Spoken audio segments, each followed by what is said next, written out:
everyone, and welcome to Diaspora Talks with Tosinger on Afrovibes TV and radio. I am your host, Tosinger, and Diaspora Talks is a show where we talk to different guests from all walks of life who have faced different challenges and triumphs and have different stories to tell of their journey from the continent to the West.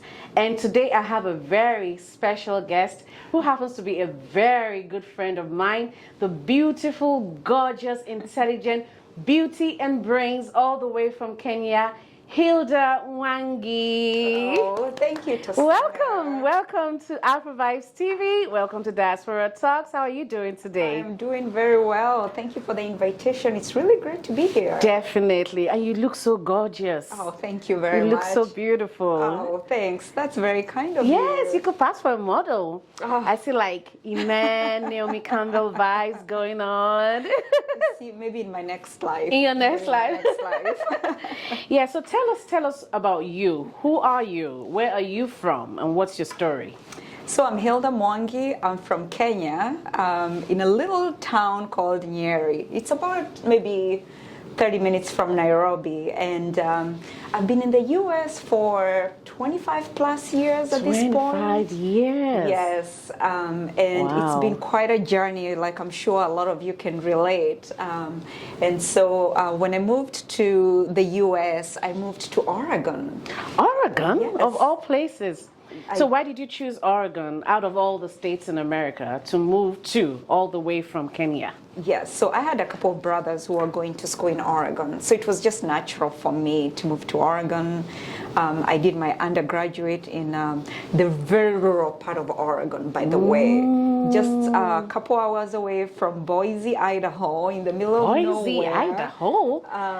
But you know, the funny thing is that as remote as it was, you still get to see Africans. We're everywhere. We are everywhere, actually. You know? That reminds me, because when I first moved to America, I moved to Oklahoma, of all places. And till today, when I meet people and I tell them Oklahoma was the first place I moved to when I moved from Nigeria, they'll be like, Oklahoma? What are you Yes. doing there? Right. You know, so, yeah, because back home, when you say you're going to America, we think New York because, you know, Yes. we watch Fresh Prince of Bel-Air, we know about the hip-hop culture. So that's what you're expecting, and you just think America is one blob of a place. Right. Yeah, so you moved to Boise, and how was that, going to school there and all that? So it was, it was Oregon, but I really wanted to leave, but I couldn't because they were gracious enough to give me a scholarship, right? Oh, nice. So I survived 4 years, and then from there I did my MBA in Salem, Oregon. It was a little bit more modernized, you know, a little bit more city, but, you know, not Atlanta where we are, and then from there my career started. I moved to Washington DC at that point, and I started working with Fannie Mae and switched my career to private equity and was there for a very long time, and that's pretty much my journey. So what did you study in school? So I studied accounting in undergrad. And for my MBA, I did finance. Oh, so that's why I call you the money woman. I call her the money woman because Hilda right here is the chief financial officer of her own small business called Has Advisors, which leads me to the next question. So when you moved to the US, what was your first job? You know, you graduated from, you know, you did finance in school. What was your first job, just coming fresh out of college? What did you do? So coming fresh out of college, you know, first of all, in college, we do all kinds of jobs, right? You have to survive, right? You know, we are Africans. You know, sometimes you might not qualify for scholarships or student loans. So I worked at Wendy's. You know, I worked at Wendy's for a very, very long time. But after college, when I moved to Washington, D.C., I was, you know, lucky enough to get a job with Fannie Mae. Okay. You know, so, you know, they package mortgages. So that was like your first corporate job? It was my first corporate job. Yeah, because one of the things we address on this show is how we adapt to a new culture. So how was the workplace culture at the time, being an African, having an accent, you know, being in a totally new environment from what you're used to back home? How were you able to adapt to the American corporate world? So honestly, adapting to America corporate world was easier because I'd been in college for 6 years. True, that right helps, before yeah. moving to the corporate world. But it's the college experience that was daunting, right? You go to a professor, you don't understand what they're saying, they don't understand what you're saying, but you have to pass. You have to Somehow pass. you have to pass, Yep. right? Like I'm sure a lot of people can relate. Yes. So, but in college, it gives you the opportunity to get accustomed to the culture and the food and the way of life. So honestly, transitioning to corporate was not as daunting as, because I'd had that exposure to begin with. Yes. So, would you wouldn't totally say that you have a straight up American accent from your days in college. So, did you have any challenges in terms of people understanding you when you speak? Yes, even today. Even oh till my today. goodness. You know, even today I feel like when I still meet people, right, in a business environment, Yes. you know, the first thing I have to say is, you know, I'm from Kenya, because I find people will not listen until they figure out where I am from. Yes, You know, yes. You the just whole- get that out of the way before they Yes. start asking the questions like, I'm from Kenya, and then we can talk. And then now we can talk. So an accent is part and parcel of who we are, and I'm so proud to have an accent, Yes, right? yes, Because yes. it gives me an opportunity to talk about where I am from and what I represent. So And we speak English. It's English. And it's It just English. sounds different. Just like an American accent will sound different to our ears. exactly. Our accent will sound different to their ears. So there's no superiority of accents No. going on here, right? What it does is that it gives you a unique identity. Yes. It's your own unique identity. Yes. As long as you understand me and I understand you, that's what That's communication it. is all about. Yes. Yeah. So tell us about your career. So you worked at Fannie Mae. From there, how did we get Yes. to Has Advisors? Oh my goodness, it was quite a journey. So after Fannie Mae, I moved to a different company that was acquired by a private equity company. And you know, private equity is everything you hear about. You work 80 plus hours, and in the middle of that, you know, you have to somehow have a work-life balance. And you know, I survived all 10 years, and honestly, I was so burnt out.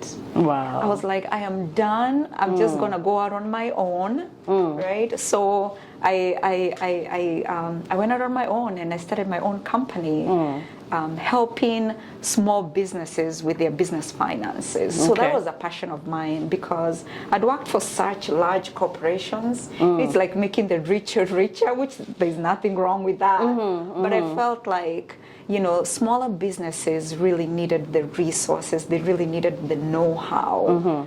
You know, to be able to grow their companies. Sure. And so that was a true passion of mine. I established my company, and I've been working with small business owners for, you know, maybe the last 4 years. That's awesome. So now you're Chief Financial Officer Yes. of Has Advisors. Yes. That's why I call you the money woman. So everything that has to do with money, it's you. Yes. You know how to manage the money. You know how to make the money for others. Your pool at home must be green, right? So are you like swimming in a pool of dollars every day when you wake up? I wish. And, you know, sometimes, you know, obviously when you work with smaller companies, you know, they can only afford so much, you know. So it's really a balance of, you know, how much can they afford to pay versus truly making a difference in the way they are approaching their businesses, right? In the way they are thinking about decision making, in the way they're thinking about hiring. How do they hire? Yes. Right? How do they manage their cash? Yes. So it's all a nice balance where you do want to make a difference, but at the same time you want to make money as well. So no, my pool is not green. It's very important. So what do you enjoy most about money management, financial services? What do you enjoy most about it? Yes, so I think what I enjoy most is what I call strategy, right? Obviously, in my role, you have to know the numbers. You have to True. be good with numbers. Yes. But even more importantly, it's the thinking outside the box, right? Business owners have very different problems, right? So some might have big problems, small problems, whatever it is. It's really looking at that problem and saying, how can we think outside the box, right? How can we solve this problem? Strategize. How can we strategize? How can we plan it out so that you do get to where you want to go? And you know, it comes to, where do you want to go as a business owner? What do you want for your business? Do you want to sell it at some point? Do you want a lifestyle business? What do you want? And then just kind of figuring it out from there. So that's what I love most, is that part of it. The strategy planning part of it.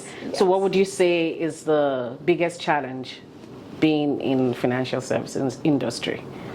Well, so I work a lot with tech startups. So I work a lot in the technology, the technology space with the startups, and it's an industry that is heavily dominated by men. Yes. Right? So as a woman, right, as a black woman, as an African woman, yeah, right, sometimes getting people to listen to me is really difficult, right? And so it's just kind of figuring out, how do I establish my networks of like-minded people and go that way, but that's really the most challenging thing. I'll walk in a room and it's full of, say for example, Caucasian men, and it's just being confident enough to say what you need to say and hope it resonates, but it's very, very, very challenging.